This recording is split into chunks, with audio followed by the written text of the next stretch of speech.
Hello everyone, welcome back to our channel English माध्यम के platform पे मैं हूं आपकी एडुकेटर प्रियंका ठाकुर और हम सॉल्व कर रहे हैं editorial based practice exercise. Start करते हैं आज का session with thought of the day, that is don't just read two success stories, create one of your own. यानी कि हम कई दफा क्या होता है, दूसरे की मोटिवेशनल स्टोरीज, सक्सेस स्टोरीज पढ़ते रहते हैं, सुनते रहते हैं, उनके बारे में मोटिवेट होते रहते हैं, बस उसके आगे अपने कदम नहीं उठाते, अपने लिए मेहनत नहीं करते, तो उन सक्सेस स्टोरीज का कोई मायने नहीं रह जाते।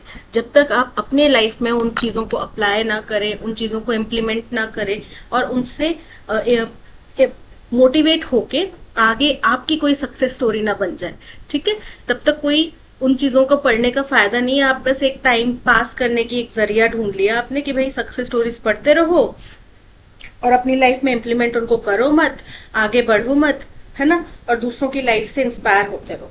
तो आपके अंदर भी तो काबिलियत है कि आप भी दूसरों को इंस्पायर कर सकते हैं, राइट? तो आप अपनी सक्सेस स्टोरी बनाओ। चलिए स्टार्ट करते हैं reading comprehension and practice exercise for SSC CGL 2024। The weather forecasting upgrade planned by the India Meteorological Department। Weather forecasting यानी कि जो मौसम को हम पहले से प्रोडिक्ट कर देते हैं, फोरकास्ट करते हैं, तो उसके अंदर कुछ अपग्रेड करने का प्लान था इंडियन मेट्रोलॉजिकल डिपार्टमेंट का। लॉन्ग ओवरड्यू यानी कि बड़े लंबे समय से वो लंबित पड़ा हुआ है। ओवरड्यू मतलब लेट हो गया है, डिले होता जा रहा है।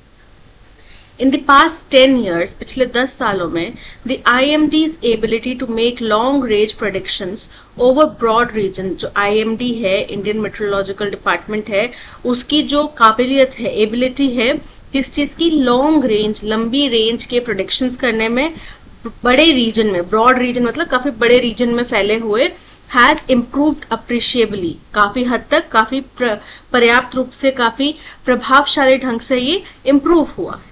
Yet there are several, फिर भी, yet मतलब फिर भी, कई सारे, several मतलब फिर भी कई सारे, several days कई सारे ऐसे दिन होते हैं when predictions go wrong। अब जाहिर सी बात है, कुछ हवाओं का उथल पुथल हो जाए, कोई दूसरी हवा चल पड़े, एकदम से कहीं पे कुछ ब्लास्ट हो गया, गर्मी बढ़ गई, बोला था बारिश होएगी, नहीं हो पाई, इतनी गर्मी बढ़ गई, उस वजह से नहीं हो पाई, हवाओं का रुख, तापमान बदल गया, है ना। तो ये सब चीजों की वजह से नहीं पता चलता। कई बार होता है कि जो प्रोडिक्शन किया होता है वो रॉन्ग हो जाता है। कई बार हमारे फोरकास्ट जो आता है, वेदर फोरकास्ट फोन्स में हम देखते हैं, उसमें बताया होता है कि 2 घंटे बाद बारिश होने वाली है, 4 बजे, शाम को 4 बजे से बारिश होने वाली है, 80% बारिश बताई होती है, 70% बारिश बताई होती है, पर फिर बादल आते हैं, आके चले जाते हैं, बारिश होती नहीं, राइट? तो ये कई दफा गलत भी हो जाता है, specially during the south west and north east monsoon. और ये बोल रहे हैं खास तौर पे गलतियां कब होती हैं? जब साउथ वेस्ट या नॉर्थ ईस्ट मानसून की प्रोडिक्शंस करनी हो तब। The challenge today is not to predict average rainfall. अब पहले क्या होता था कि ये बता दिया जाए कि एवरेज कितनी बारिश होगी, अच्छी बारिश होगी, फसल उस हिसाब से उगाई जाए, कम बारिश होगी तो फसल उस हिसाब से उगाई जाए।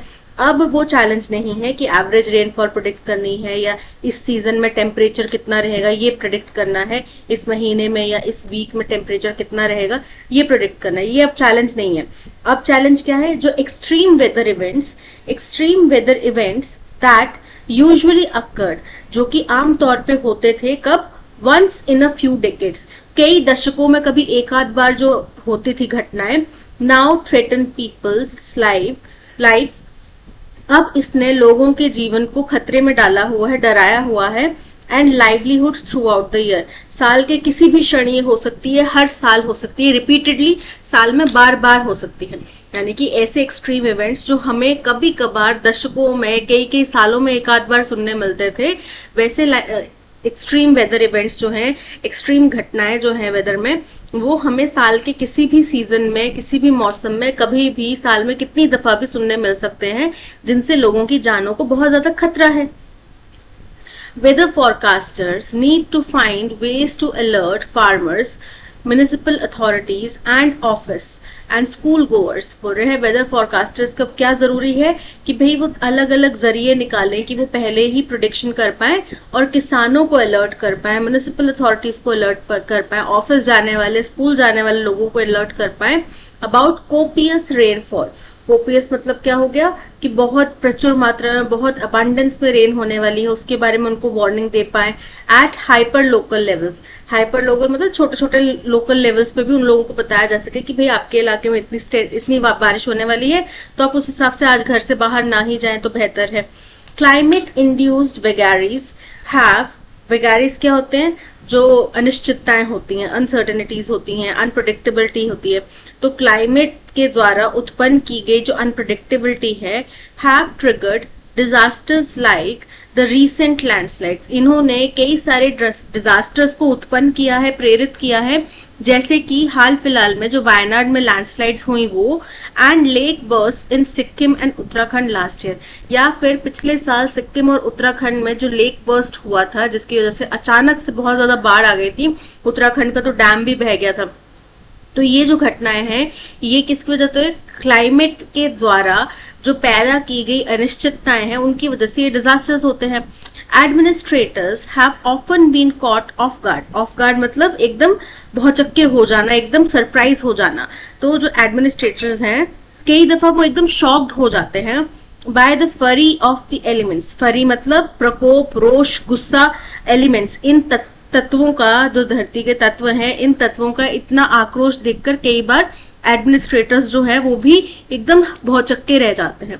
Last year when Kalyanpattinam in Tamil Nadu's Thoothukudi district experienced an entire seasons rainfall in a day. अब पिछले साल की घटना बता रहे हैं, एक कल्याणपट्टिनम करके एक जगह है, कहाँ पे, तमिलनाडु के तूथुकुडी डिस्ट्रिक्ट में, वहां पे क्या हुआ, पूरे सीजन की, मानसून सीजन की पूरी जितनी बारिश होती है उतनी एक ही दिन में हो गई।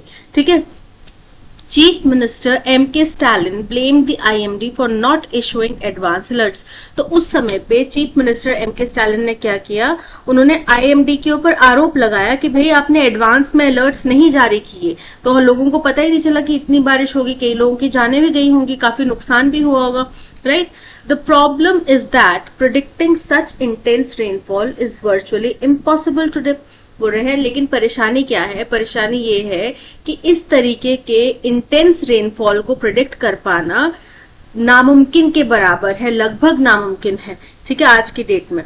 क्यों? क्योंकि एक्सट्रीम वेदर इवेंट्स हो रहे हैं। कई बार हमने प्रेडिक्शन कुछ किया होता है और होता कुछ है। हमने बोला था कि बारिश अच्छी हो जाएगी इस साल में, लास्ट ईयर हमने एल नीनो का इफेक्ट का जिक्र किया था, इस साल में हमने ला नीना का जिक्र करा था, लेकिन नहीं हुई इतनी बारिशें अच्छी, राइट। और कई इलाकों में सूखे जैसे हालात भी हुए, तो कई इलाकों में बाढ़ जैसे हालात भी हो गए।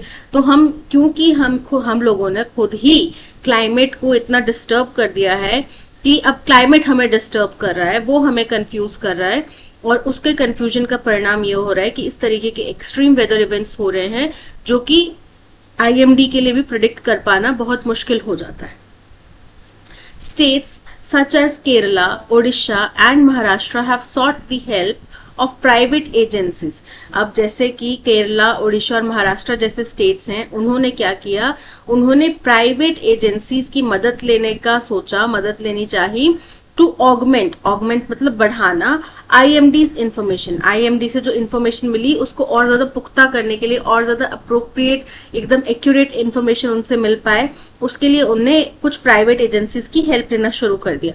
However the fact remains that large gaps in knowledge, लेकिन फिर भी तथ्य यही है कि अभी नॉलेज के अंदर बहुत बड़ा गैप है, हमारी जानकारी, हमारी अवेयरनेस के अंदर बहुत बड़ा गैप है। Will have to be plugged, अब इसको प्लग करना पड़ेगा, यानी कि इस कमी को पूरा करना पड़ेगा, to make the country climate resilient. अगर हमें अपने देश को क्लाइमेट रेजिलिएंट बनाना है, क्लाइमेट के सामने मजबूती से खड़ा हो दिखाना है। While the previous improvements in IMD focused primarily on, बोल रहे हैं जो पहले के improvements IMD में जो भी सुधार किए गए हैं उनका मुख्य फोकस किसके ऊपर था, on augmenting infrastructure, इंफ्रास्ट्रक्चर को ऑगमेंट करने के ऊपर, इंफ्रास्ट्रक्चर को बढ़ाने के ऊपर उनका सारा प्रयास था। द लेटेस्ट इंडेवियर, तो लेटेस्ट जो प्रयास किए जा रहे हैं, विल बी डायरेक्टेड एट, इनका सारा का सारा झुकाव किस तरफ होगा, developing computer simulated models tailored to local specifics. इसमें हर एक, जैसे रीजन, छोटा छोटा रीजन डिफाइड कर दिया जाएगा, चाहे म्युनिसिपल लेवल पे हो सकता है, डिस्ट्रिक्ट लेवल पे हो सकता है, तालुका लेवल पे हो सकता है, तो उनको छोटे छोटे लेवल में डिवाइड किया जाएगा और उनके कंप्यूटर सिमुलेटेड मॉडल्स बनाए जाएंगे। कंप्यूटर सिमुलेटेड मॉडल्स मतलब कि उनकी उस एनवायरनमेंट की जो भी लोकेशन है, कितने नंबर ऑफ ट्रीज है, कैसा वहां का ग्रीनरी ज्यादा है, ड्राई एरिया है, किस तरीके का इलाका है, ऐसी हवा की स्थिति होती है, नॉर्दर्न रीजन से इस तरीके की हवा आएगी, नॉर्दर्न रीजन से इस तरीके की हवा आएगी, सदर्न रीजन से ऐसी हवा आएगी, तो किस तरीके का इस एरिया पे प्रभाव पड़ेगा, ये सब कंप्यूटर के अंदर हम क्या करेंगे, डेवलप कर पाएंगे, जनरेट कर पाएंगे। This would require data collectors to narrow their focus to districts, blocks, panchayat, village और even ward and street levels हो रहे हैं। तो इसका मतलब क्या हुआ कि जो लोग भी डेटा कलेक्ट कर रहे हैं उनको क्या करना पड़ेगा, अपना कलेक्शन ऑफ डेटा छोटे से छोटे लेवल तक लेके जाना पड़ेगा, उसका दायरा जो है छोटे से छोटा करना पड़ेगा, नैरो करना पड़ेगा। चाहे डिस्ट्रिक्ट लेवल की बात हो, ब्लॉक लेवल की बात हो, पंचायत की बात हो, विलेज की बात हो, इवन वार्ड या स्ट्रीट तक उनको अपना इतना छोटा सूक्ष्म से सूक्ष्म डेटा उनको चाहिए, तभी वो छोटे छोटे लेवल पे उसको कंप्यूटर सिमुलेट कर पाएंगे, उसको मॉडल्स बना पाएंगे और फिर वहां पे अच्छे तरीके से वेदर फॉरकास्टिंग कर पाएंगे। ठीक है। The scientist will also need to be equipped with a denser network. Scientist को भी हमें ज्यादा डेंसर नेटवर्क, डेंसर मतलब मजबूत घने नेटवर्क के साथ में जोड़ना पड़ेगा। उनके पास में इस चीज का इक्विपमेंट होना चाहिए, यानी कि उनको ये सप्लाई करना पड़ेगा ऑफ मेजरिंग इंस्ट्रूमेंट्स। उनके पास अलग अलग तरीके के मेजरिंग इंस्ट्रूमेंट्स होने चाहिए। Recent research has shown that AI can improve the accuracy of weather forecast. हाल फिलहाल की जो रिसर्च है वो ये दर्शाती है कि AI जो है वो वेदर फॉरकास्ट को ज्यादा एक्यूरेटली बता सकती है, उसकी एक्यूरेसी मतलब एकदम सटीक कितना है उस चीज को बेहतर कर सकती है। The IMD has reportedly digitized the country's weather records going back to more than a century. IMD ने एक अच्छा काम क्या किया है, उन्होंने लगभग 100 सालों का जो वेदर डेटा है उसको पूरी तरीके से डिजिटाइज कर दिया है, कंप्यूटर के अंदर डाल दिया है। ठीक है, डिजिटल डेटा उसका मिल चुका है हमें। AI could be used to shift through this corpus to generate knowledge. अब AI का इस्तेमाल हम कर सकते हैं इसके अंदर बारीकी से छानबीन करने के लिए। शिफ्ट थ्रू मतलब छानबीन करने के लिए, कॉर्पस मतलब जो ये पूरा हमने डिटेल डेटा कलेक्ट करा है, ये जो हमारा संग्रह है डेटा का, उसके अंदर हम बारीकी से छानबीन कर पाए, इसमें AI हमारी मदद कर सकता है। जनरेट नॉलेज जिससे हमें जानकारी मिले, and help forecasters issue timely alerts, और जिसकी सहायता से और जिस जानकारी की सहायता से जो वेदर फॉरकास्टर हैं वो टाइमली लोगों को अलर्ट जारी कर पाए, जिससे कि लोग सचेत हो पाए और उस हिसाब से अपने काम कर पाए, उस हिसाब से खुद को तैयार कर पाए। The met department would also do well to tap.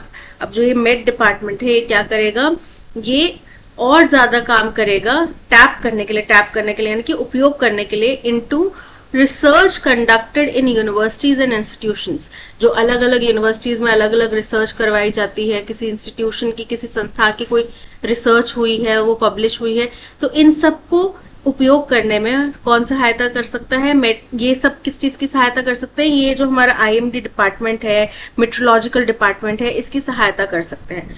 Scientist at IIT Bombay, for example, used cutting-edge computing technologies this year to predict rainfall in the city with greater accuracy than the IMD.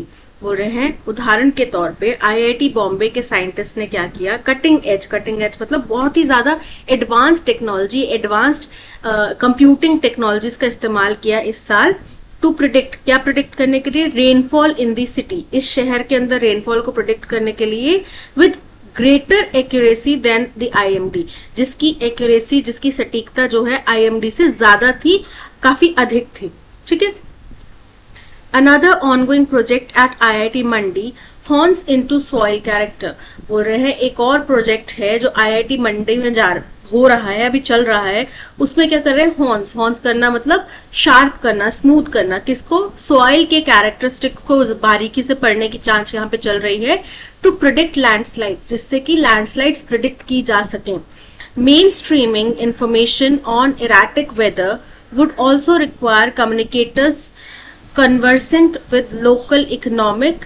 बोल रहे हैं कि अगर हमें इस पे main streaming मतलब मुख्य धारा से इंफॉर्मेशन को ऑन इराटिक वेदर, किस चीज के ऊपर, इराटिक यानी कि अनियमित वेदर के ऊपर, वुड ऑल्सो रिक्वायर, इसमें क्या चीज की जरूरत होगी, कम्युनिकेटर्स कन्वर्सेंट, वो कम्युनिकेटर्स जो कि परिचित हों, फेमिलियर हों with local economic and cultural idiosyncrasies. Idiosyncrasies क्या होता है, किसी पर्टिकुलर जगह की क्या विशिष्टता है, क्या उसकी स्पेशलिटी है, क्या उसकी पिक्यूलियरिटी है, तो इन सब चीजों के बारे में जानकारी होनी भी जरूरी है, तभी हम उस इंफॉर्मेशन को मुख्य धारा से जोड़ पाएंगे, उस इंफॉर्मेशन का मुख्य धारा में इस्तेमाल कर पाएंगे। The information will need to be disseminated to the most vulnerable, जो इंफॉर्मेशन है वो सबसे ज्यादा जो रिस्क पर है, सबसे ज्यादा कमजोर लोग हैं, रिस्क पर हैं, उन लोगों तक पहुंचाना बहुत जरूरी है। The IMD's endeavor will be closely watched, तो अब IMD के जो भी प्रयास होंगे उनके ऊपर बारीकी से नजर रखी जाएगी, उनके ऊपर सबकी निगाहें होंगी। ठीक है, तो ये था पैसेज। हुआ क्या है कि IMD के अंदर बड़े लंबे समय से कुछ परिवर्तन, कुछ बदलाव लाने की बात की जा रही है, कुछ टेक्नोलॉजिकल एडवांसमेंट करने की बात की जा रही है। अब देखते हुए, अब के जो हालात है, एक्सट्रीम वेदर इवेंट्स जो इतने ज्यादा बढ़ गए हैं, उनको देखते हुए इस चीज की रिक्वायरमेंट बहुत ज्यादा है, और ऐसा कहा जा रहा है कि बड़े लंबे समय से ओवरड्यू है, यानी कि ये काम काफी पहले हो जाना चाहिए था, जो अब करने की बात कही जा रही है। ठीक है, तो उसी के ऊपर उन्होंने इफ्स एंड बट्स बताया, किंतु परंतु बताया, क्या क्या काम अभी तक किया गया है और कहाँ कहाँ पे क्या क्या काम हो रहा है, क्यों ये करने की जरूरत है, ये सारी चीजें राइटर ने एक्सप्लेन करी। First question, the main challenge highlighted in the passage regarding weather forecasting is the need to predict, जो सबसे इंपॉर्टेंट चैलेंज है इस वक्त पे वेदर फोरकास्टिंग में, वो क्या है। हमने बोला कि ये प्रेडिक्ट करना नहीं कि एवरेज रेनफॉल कितनी होगी, या किसी पर्टिकुलर सीजन में, किसी पर्टिकुलर महीने में, किसी पर्टिकुलर हफ्ते में टेम्परेचर कितना हाई या कितना लो होगा, ये मेन चैलेंज नहीं है। मेन चैलेंज क्या है, जो एक्सट्रीम वेदर इवेंट्स हैं छोटे से छोटे लेवल तक, उनको प्रेडिक्ट करना। Right, seasonal average temperatures incorrect है, temperature variations over large regions incorrect है, typical monsoon patterns across the country incorrect है, extreme weather events at hyper local levels option D is correct. Which of the following incidents is used in the passage to illustrate the unpredictability of extreme weather events? बोल रहे हैं passage में किस घटना का जिक्र करते हुए ये बताया गया कि जो एक्सट्रीम वेदर इवेंट्स हैं वो अनप्रिडिक्टेबल हैं। तो जो तमिलनाडु में पिछले साल पूरे साल भर की बारिश, पूरे सीजन की बारिश एक ही दिन में हो गई थी, उसके बारे में जो वहां के CM थे MK स्टालिन, उन्होंने बोला कि भाई IMD ने प्री इन्फॉर्म नहीं किया। तो IMD ने हवाला दिया कि इस तरीके के एक्सट्रीम वेदर इवेंट्स के बारे में हम जानकारी नहीं दे सकते। हम आपको ये बता सकते हैं कि बारिश होने की आशंका है, हम आपको ये बता सकते हैं कि आज बारिश नहीं हो सकती, सूरज निकलने की आशंका है, लेकिन एक्सट्रीम इतनी ज्यादा गर्मी पड़ेगी या इतनी ज्यादा बारिश होगी वो हम नहीं बता सकते। ठीक है, लैंडस्लाइड्स इन वायनाड, वायनाड की लैंडस्लाइड्स का जिक्र नहीं किया गया। लेक बर्स्ट इन राजस्थान नहीं। हेवी रेनफॉल इन कल्याणा Pattinam, Tamil Nadu. Option C is correct. What can be inferred from the passage about the role of private agencies in weather forecasting? तो प्राइवेट एजेंसीज हायर की गई केरला, महाराष्ट्र और उड़ीसा जैसे, कर्नाटका, महाराष्ट्र और उड़ीसा जैसे states के द्वारा, ताकि क्या किया जा सके, जो IMD की इंफॉर्मेशन है उसको और ज्यादा एक्यूरेसी के साथ में प्रेडिक्ट किया जा सके। राइट, तो private agencies have replace the IMD in several states, ऐसा नहीं है रिप्लेस नहीं किया, उसकी इंफॉर्मेशन को और ज्यादा पुख्ता करने के लिए किया गया। Private agencies are being used to complement the IMD's forecasting capabilities, बिल्कुल करेक्ट है। जो IMD की फोरकास्टिंग क्षमता है उसको और ज्यादा पुख्ता करने के लिए इस्तेमाल किया जा रहा है, so option B is correct. Which of the following statements is factually correct based on the passage? बोल रहे हैं इनमें से कौन सा स्टेटमेंट है जो factually बिल्कुल करेक्ट है। फर्स्ट है, the latest endeavor by IMD focuses on building new weather infrastructure across India. ये पुराने की बात की जा रही थी कि पहले जो था पूरा फोकस वो वेदर इंफ्रास्ट्रक्चर बनाने के ऊपर था, अब जो पूरा फोकस है वो एडवांस टेक्नोलॉजी लेकर आने के लिए, कटिंग एज कंप्यूटिंग सिस्टम्स लेकर आने के लिए किया जाना चाहिए। AI has been used to generate knowledge from a century's worth of digitized weather records in India. अभी यूज किया नहीं जा रहा, इसका सुझाव दिया गया है कि इस यूज किया जा सकता है। ठीक है, और किया जाए तो ज्यादा बेहतर होगा, तो ये इनकरेक्ट है।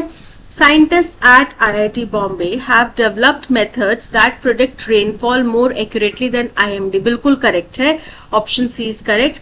IIT Mandi's project focuses on improving flood predictions by analyzing water flow pattern. Incorrect है, वो soil की पोरोसिटी हो गया, सॉइल की क्वालिटी को चेक करके ये बताना चाह रहे हैं कि लैंडस्लाइड कैसे हो सकता है, होने के कितने चांसेस है, वो लैंडस्लाइड प्रेडिक्शन करना चाह रहे हैं, फ्लड प्रेडिक्शन नहीं करना चाह रहे, यानी कि ऑप्शन सी स्टेटमेंट जो है वो करेक्ट है. Which of the following statement is incorrect based on the passage. Passage के अनुसार इनमें से कौन सी स्टेटमेंट है जो बिल्कुल इनकरेक्ट है. फर्स्ट है AI could enhance the accuracy of weather forecast according to the recent research. बोल रहे हैं कि AI जो है वो वेदर फॉरकास्ट के अकॉर्डिंग उसकी एक्यूरेसी जो है रीसेंट रिसर्च के अकॉर्डिंग वेदर फॉरकास्ट की जो एक्यूरेसी है उसको बढ़ा सकती है, जो कि बिल्कुल करेक्ट है. ठीक है. The IMD has digitized weather records going back over a century. ये भी करेक्ट है. IIT Mandi's research project aims to predict rainfall with greater accuracy than IMD. ये इनकरेक्ट है, ये IIT बॉम्बे का काम किया गया है. IIT मंडी जो है वो लैंडस्लाइड प्रेडिक्शन का काम करी है, तो यानी कि ऑप्शन सी जो स्टेटमेंट है वो इनकरेक्ट है, इसलिए option C is correct. Practical spiritual endeavour. Practical मतलब जो हम कुछ करके देखते हैं, कुछ प्रैक्टिकल हाथों से किया जाता है. तो स्पिरिचुअल मतलब जो आत्मा परमात्मा वाली बातें हैं, धर्म और धर्मात्मा वाली बातें हैं, वो. इंडेवियर मतलब कुछ भी प्रयास. एंड प्रैक्टिस इज कॉल्ड तंत्र, और उसकी प्रैक्टिस करना इसको हम तंत्र बोलते हैं. That liberates the spiritual aspirant by helping. जो किसी भी स्पिरिचुअल एस्पिरेंट को लिबरेट करता है, आजाद करता है. कैसे? By helping him expand his mind and spirit. उसके माइंड और उसके स्पिरिट को, उसके माइंड दिमाग और उसकी आत्मा को, मन और आत्मा को एक्सपैंड करके उसको लिबरेट करता है. तंत्र इज लिबरेशन थ्रू एक्सपेंशन. तंत्र का मतलब है लिबरेशन थ्रू एक्सपेंशन, यानी कि विस्तार से मुक्ति. Right, liberation. This expansion of mind, ideas and human spirit. ये जो विस्तार होगा विचारों का, दिमाग का, ह्यूमन स्पिरिट का, इज द ओनली साधना. यही साधना है. एंड वेन अ साधक, साधक मतलब जो उसका प्रैक्टिशनर होता है, जो उसको कर रहा होता है. स्पिरिचुअल एस्पिरेंट, साधक यानी कि यहाँ पे बताया है जो स्पिरिचुअल एस्पिरेंट है, यानी कि जो साधना करना चाहता है व्यक्ति, वो tries to dash his mind naturally. वो अपने माइंड को कंट्रोल करने की बात हो सकता है, काम करने की बात हो सकता है कि नेचुरली करना चाहे. Dash forces become very active. तो जो विपरीत फोर्सेस होती हैं वो बहुत ज्यादा एक्टिव हो जाती हैं, बहुत ज्यादा सक्रिय हो जाती हैं, हमें रोकने की कोशिश करती हैं. सेम गोज विद, जिस दिन आप सोच के बैठो कि आज मुझे पढ़ना है, उसी दिन आपके घर के सारे रिश्तेदारों ने फोन करना है, उसी दिन आपको सबसे ज्यादा नींद आनी है, उसी दिन आपकी लाइफ में कुछ ऐसी घटना होनी है जिससे आपके पढ़ने में मन नहीं लगेगा. दैट मीन्स आप जब सही दिशा में चल रहे होते हैं तो सारी नेगेटिव फोर्सेस आपको रोकने की कोशिश करते हैं. राइट. द साधक is to enlarge his mind and spirit by fighting at each and every step. तो बोल रहे साधक जो है वो अपने दिमाग को बड़ा करता है, अपनी आत्मा को विस्तार करता है. कैसे?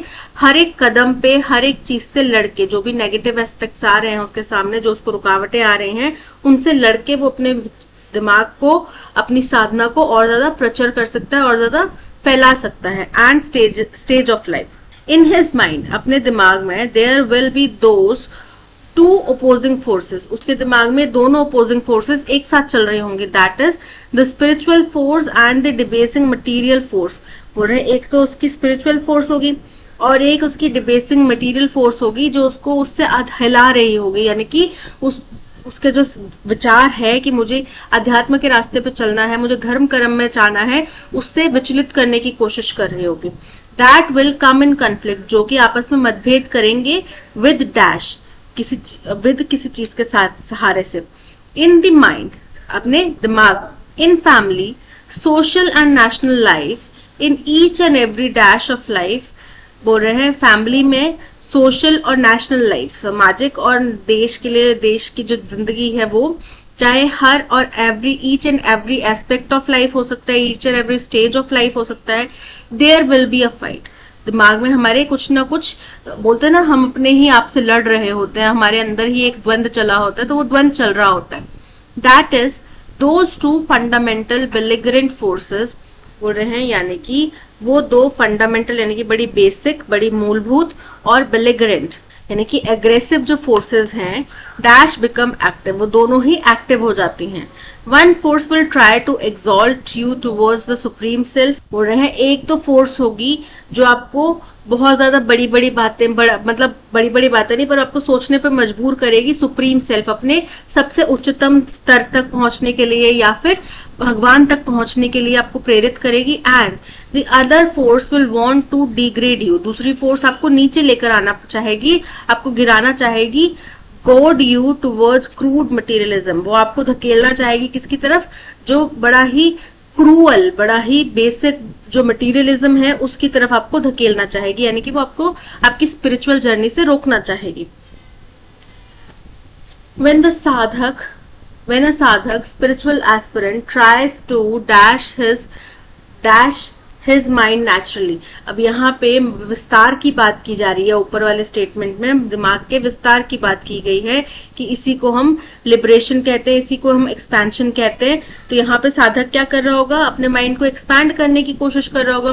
फर्स्ट है एनलार्जमेंट, एनलार्जमेंट इनकरेक्ट है क्योंकि एनलार्जमेंट जो है वो नाउन हो जाएगा और हमें वर्ब चाहिए कि वो नेचुरली क्या करना चाहता है, नेचुरली कुछ करना चाहता है, कार्य करना चाहता है। अनएनलाइटेंड, अनएनलाइटेड का मतलब होता है जो अज्ञानी है।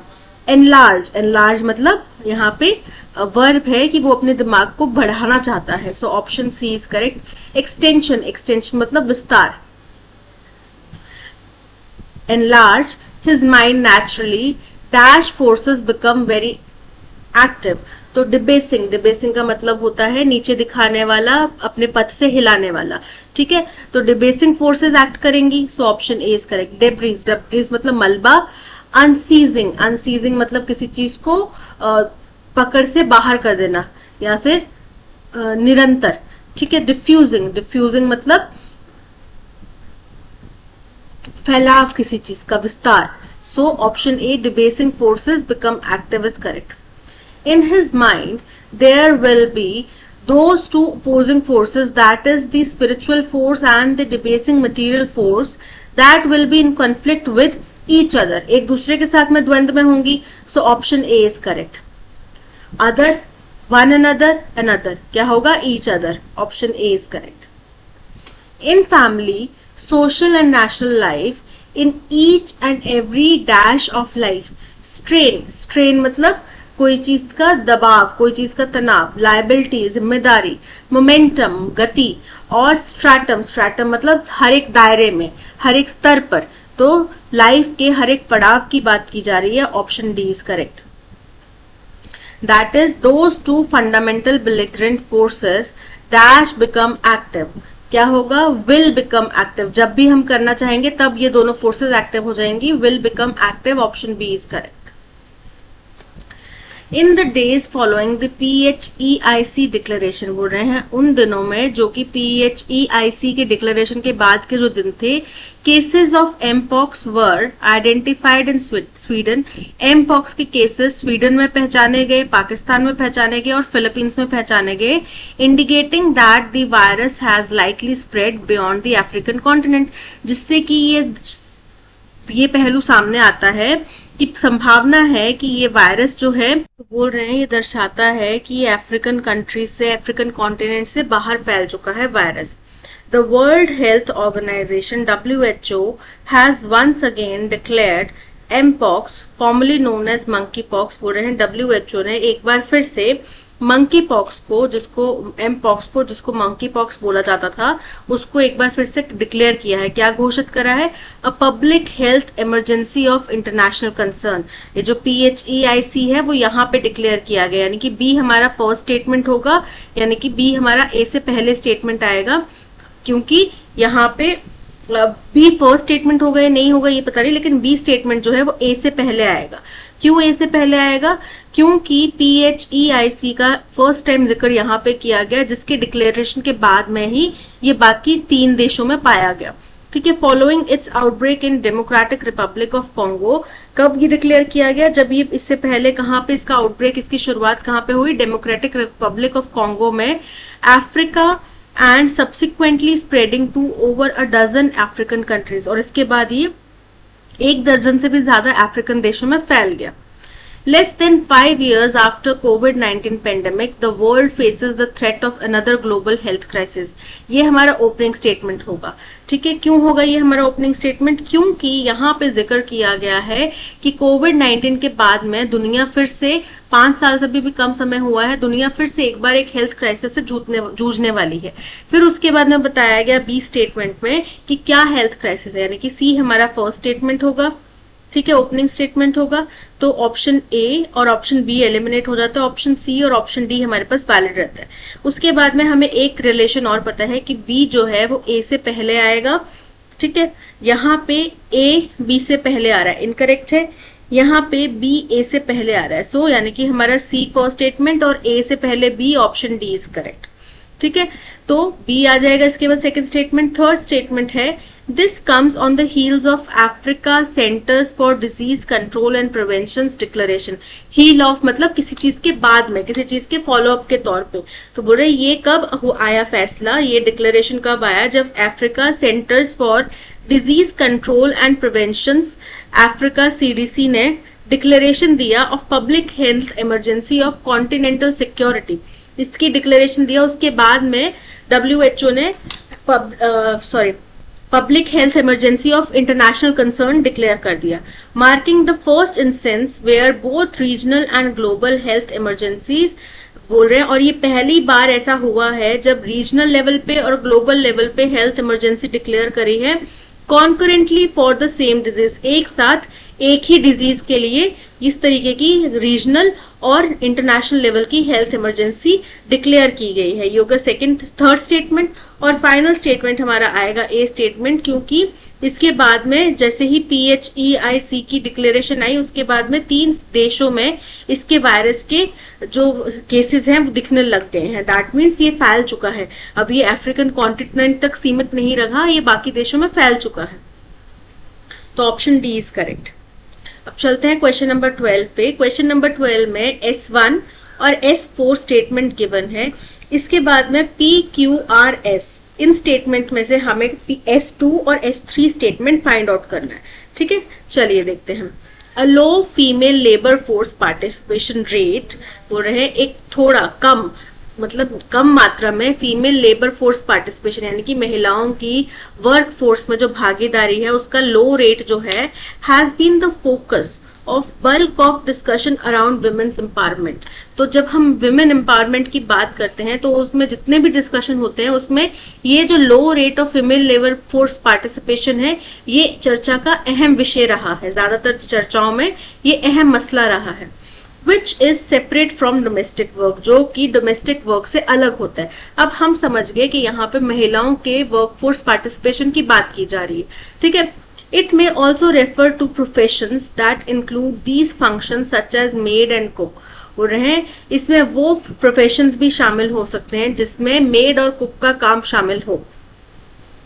According to the Economic Survey 2023-24 against a world average of 47.8%, 2022 FLFPR in India was 37% 2022-23।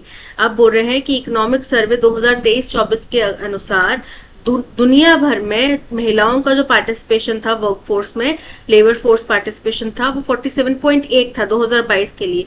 वही हिंदुस्तान का अकेले का आंकड़ा कितना था? हिंदुस्तान में पार्टिसिपेशन 37 था फॉर 2022-23। तो ये हमें पता चल रहा है कि FLFPR जो है वो इसकी बात की जा रही है, फीमेल लेबर फोर्स पार्टिसिपेशन की, यानी कि Q जो है वो हमारा S2 स्टेटमेंट हो सकता है। ठीक है, such as tapestry, quilting, sewing and weaving, which are often performed by women, have been traditionally undervalued by the mainstream art world। तो ये बोल रहे हैं कि इस तरीके के जो काम होते हैं इनको, जो कि अमूमन महिलाओं द्वारा किए जाते हैं, इसको मेन स्ट्रीम में, मुख्य धारा में बहुत कम कीमत मिलती है, इसको ज्यादा वैल्यू नहीं किया जाता। ठीक है, तो ये तो महिलाओं के काम की कीमत की बात की जा रही है, इसमें फीमेल वर्कफोर्स पार्टिसिपेशन की बात नहीं हो रही। Although it increased from 23.3% in 2017 to 18, हालांकि ये बढ़ा है, 23.3% तक बढ़ा है। 2017-18 में इतना था। 37.5% of this share comprises unpaid helpers in household enterprises, इनमें 37.5% वो लोग हैं जो अनपेड हेल्पर्स हैं हाउस होल्ड में, यानी कि घर में जो काम करती हैं महिलाएं वो हैं. That is women who are not paid for the work they do, यानी कि वो महिलाएं जिनको उनके काम की कीमत नहीं मिलती. आपकी मम्मी, दादी, नानी, ये सब बहन आपकी, ये सब इसका हिस्सा है. तो ये क्या हो गया, S3 स्टेटमेंट, यानी कि हमारा Q और S स्टेटमेंट जो है वो वैलिड है. Q और S ऑप्शन डी में आ रहा है, option D is correct. Incorrectly spelled word हमें बताना है. फर्स्ट है बंगलो. तो बंगलो के स्पेलिंग क्या होते हैं, BUNGALOW.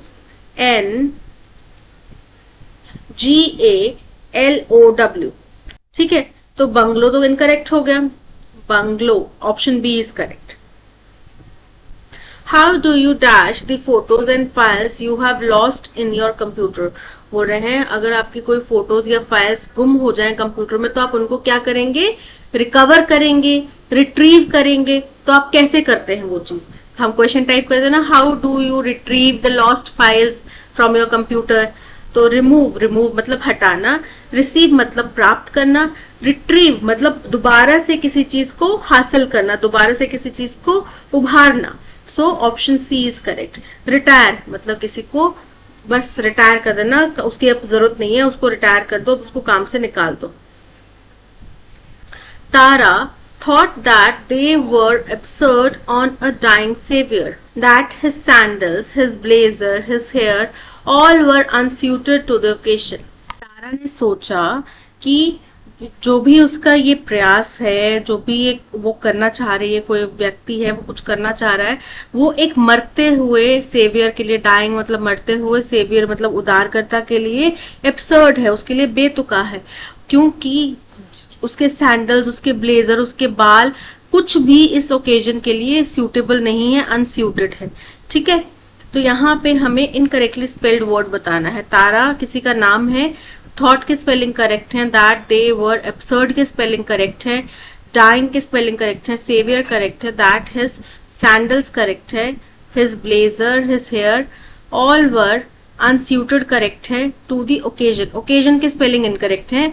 ओकेजन मतलब कोई घटनाक्रम, कोई त्योहार, पर्व. ठीक है, और इसके स्पेलिंग होते हैं OCCASSION, ओकेजन. तो सेवियर करेक्ट है, एब्सर्ड करेक्ट है, ऑप्शन ओकेजन के स्पेलिंग इनकरेक्ट है, ऑप्शन सी इज करेक्ट. हमें फॉरबिड का एंटोनिम बताना है. तो फॉरबिड का मतलब क्या होता है, किसी चीज को वर्जित करना, किसी चीज को निषेध करना. ठीक है, अलाउ, अलाउ मतलब स्वीकृति देना, पर अनुमति देना, तो अलाउ इसका एंटोनिम हो जाएगा. बियर मतलब किसी चीज को सहन करना, ऑपरेट मतलब संचालित करना, कलेक्ट मतलब इकट्ठा करना, संग्रह करना. So option A allow is correct. Mohan is deprived of opportunity to start his business. Deprived मतलब वंचित रखना किस चीज से, यानी कि मोहन को अपना बिजनेस स्टार्ट करने के लिए जो मौका चाहिए था उससे उसको वंचित रखा गया. राइट, सो डिप्राइव मतलब वंचित. सिनोनिम बताना है. रिस्टोर, रिस्टोर मतलब किसी चीज को पुनर्स्थापित करना. रिन्यूअल, रिन्यूअल मतलब किसी चीज का नवीनीकरण करना. डाइवर्स्टेड, डाइवर्स्टेड का मतलब होता है वंचित करना. और रिकंस्ट्रक्ट, रिकंस्ट्रक्ट मतलब पुनर्निर्माण. तो यहाँ पे option C divested is correct. Sheena comes of an affluent family. Affluent मतलब बड़ी धनी, वेल टू डू फैमिली से आती है. तो शीना जो है काफी भले पूरे परिवार से आती है, काफी रिच फैमिली से आती है. एंटोनिम क्या हो जाएगा, बैकवर्ड. बैकवर्ड मतलब बहुत पिछड़ी परिवार से आती है. पुअर मतलब गरीब परिवार से आती है. So option B is correct. Infamous, infamous मतलब कोई बदनाम परिवार से आती है. ऑर्डिनरी मतलब साधारण परिवार से आती है. सो ऑप्शन बी पुअर परिवार से आती है, क्योंकि एफ्लुएंट का एंटोनिम क्या होगा, पुअर होगा. The child grew up cheerfully listening to dash stories. जो चाइल्ड, जो बच्चा है वो बड़ी खुशी से बड़ा हुआ, किससे, कौन सी कहानियां सुनते हुए, डैश स्टोरीज, कोई कहानियां सुनते हुए. हॉरर स्टोरीज, तो हॉरर स्टोरीज सुनते हुए कोई खुशी से बड़ा नहीं हो सकता. एंडलेस, एंडलेस मतलब वो कहानियां सुनते हुए जिनका कभी अंत नहीं था, यानी कि उनकी दादी उनको हमेशा से कहानियां सुनाती हैं. फ्यू चेयरफुल, थोड़ी सी चेयरफुल स्टोरी सुन के सैड के साथ में चेयरफुल फिट नहीं बैठता. तो option B endless cheerful stories is correct. I have dash a thumb and I love gardening. I have a green थम क्या मतलब होता है कि प्लांट्स उगाने की काबिलियत. सो आई हैव अ ग्रीन थम. Option A is correct. Although Greta Thunberg have gave a moving speech at the UN. बोल रहे हैं although हालांकि ग्रेटा थनबर्ग ने एक बहुत ही हिला देने वाली, बहुत ही भावुक कर देने वाली यूएन में स्पीच दी. किसके बारे में? एनवायरमेंटल डैमेज के बारे में. It could dash break the ice. Break the ice मतलब पहल करना. वॉक ऑन थिन आइस मतलब किसी जोखिम भरी चीज में काम करना. कट नो आइस मतलब उसका कोई असर नहीं हुआ. तो जाहिर सी बात है अगर ग्रेटा थनबर्ग की स्पीच के बाद में लोग ग्लोबल वार्मिंग के ऊपर सचेत होते, दुनिया भर की कंपनीज जो है इसके ऊपर एक्शन लेती, तो बात बनती. कुछ हुआ तो है नहीं. दैट मीन्स बात वही चीज हो गई कि जो बातें पहले से चली आ रही हैं, पेरिस एग्रीमेंट वगैरह ये सब हो रहा है, तो वही चला गया, उसको भी किसी ने आया गया कर दिया. So option C is correct. Incorrectly spelled word बताना है. सबसे पहले है ऑर्डिनेंस. ऑर्डिनेंस के स्पेलिंग बिल्कुल करेक्ट है, जिसका मतलब होता है कोई ऑर्डर, कोई किसी सरकारी तंत्र द्वारा, कोई किसी सरकारी कर्मचारी द्वारा कोई ऑर्डर पास किया गया हो, है ना, कि सरकार का ऑर्डिनेंस आया है, यानी कि सरकार से कुछ नियम आया है, कुछ ऑर्डर पास हुआ है. इंट्रोडक्टरी मतलब किसी चीज का इंट्रोडक्शन देना, किसी चीज की शुरुआत होना. डिसइंटरेस्टेड मतलब जिस चीज में आपको रुचि ना हो, राइट. और डिसेंडेंट का मतलब होता है किसी चीज के वंशज, किसी चीज के उत्तराधिकारी. तो डिसेंडेंट के स्पेलिंग इनकरेक्ट है. DESCENDANT ये होता है डिसेंडेंट के spelling. Option D is correct. Zara is buying a new car. Zara एक नई कार खरीद रही है, अभी खरीद रही है इस वक्त, ठीक है. तो अ न्यू कार क्या है? हमारा ऑब्जेक्ट है, ऑब्जेक्ट पहले आ जाएगा. अ न्यू कार इज बीइंग, खरीद रही है ना अभी, इज बीइंग, बाय है, बाय का क्या हो जाएगा? बॉट. किसके द्वारा बाय की जा रही है? बाय. हमारा सब्जेक्ट क्या है? Zara. A new car is bought नहीं आएगा, इज बीइंग बॉट आएगा आईएनजी फॉर्म में. Is being bought. Option D is correct. Cease मतलब किसी चीज को समाप्त कर देना, किसी चीज को रोक देना, ठीक है. तो सिनोनिम क्या हो जाएगा? कंक्लूड मतलब भी समाप्ति होता है. ट्रांसमिट फैलना, प्रसारित करना. कमेंस शुरुआत करना. कंटिन्यू मतलब जारी रखना. तो यहाँ पे option A conclude is correct. A person who eats meat but not seafood or fish. एक ऐसा व्यक्ति जो मीट तो खाता है लेकिन कोई भी सी फूड या फिश नहीं खाता, इसको क्या बोलते हैं? फर्स्ट है ओमनीवोर. ओमनीवोर्स वो व्यक्ति होते हैं, जो वो लोग होते हैं जो प्लांट एनिमल दोनों खा लेते हैं. कार्निवोर यानी कि जो सिर्फ मांसाहार खाते हैं. हर्बीवोर जो मतलब फल पत्तियां खाते हैं. तो बचा क्या? कार्निटेरियन क्या हो गया? वो व्यक्ति जो मांस तो खाता है लेकिन सी फूड कुछ नहीं खाता. सो हो गया option D, carnitarian is correct. That's all. आज के सेशन में इतना ही. Thank you so much for watching. अगर आपको कंटेंट पसंद आया हो तो लाइक, शेयर और सब्सक्राइब जरूर कीजिएगा. मिलते हैं नेक्स्ट सेशन में. Till then keep learning and keep practising.